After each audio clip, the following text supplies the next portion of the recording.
দুদিন ধরে টানা বৃষ্টি, চারপাশটায় একদম ঠান্ডা ঠান্ডা। এমন আবহাওয়ায় গরম গরম খিচুড়ি আর ডিম ভাজি না হলে কি চলে? তাই আজ রাতের খাবারে খুব সহজ করে বানিয়েছি সবজি খিচুড়ি আর ডিম ভাজি। চলুন দেখে নিই প্রস্তুত প্রণালী। এখানে আমি আগে থেকে চাল ডাল ধুয়ে পরিষ্কার করে নিয়েছি। এবার দিয়ে দিলাম কেটে ধুয়ে রাখা সবজি। এবার আমি দিয়ে দিলাম পেঁয়াজ কুচি, 8-10টি রসুনের গুঁড়া, কাঁচামরিচের ফালি, দারচিনি, এলাচ, তেজপাতা এবং জিরা। দিয়ে দিলাম আদা বাটা, রসুন বাটা, হলুদের গুঁড়া, স্বাদমতো লবণ এবং সয়াবিন তেল। এবার আমি হাতের সাহায্যে ভালোভাবে মাখিয়ে নিব। আজকের খিচুড়িটা আমি হাতে মাখিয়ে রান্না করছি, আপনারা বাসায় একবার হলে ট্রাই করে দেখতে পারেন, খেতে কিন্তু অসাধারণ হয়।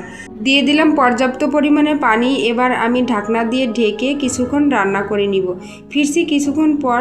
দেখুন খিচুড়িটি আমার 80% রান্না হয়ে গিয়েছে। এবার এটির মধ্যে আমি অ্যাড করে দিব আগে থেকে ভেজে রাখা জিরা গুঁড়ো। এবার দিয়ে দিলাম 1 টেবিল চামচ ভাজা জিরে গুঁড়ো।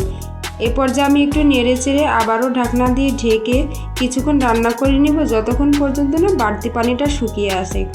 দেখুন খিচুড়িটা কতটা সুন্দর হয়েছে, দেখতেও যেমন সুন্দর, খেতেও তেমনি সুন্দর হয়েছে।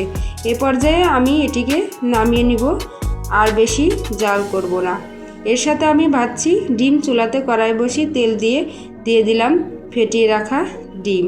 আমার মনে হয় খিচুড়ির সাথে ডিম ভাজি না হলে আমার খাবারটা জমে ওঠে না। তৈরি হয়ে গেল অসম্ভব মজাদার সবজি খিচুড়ি এবং ডিম ভাজি।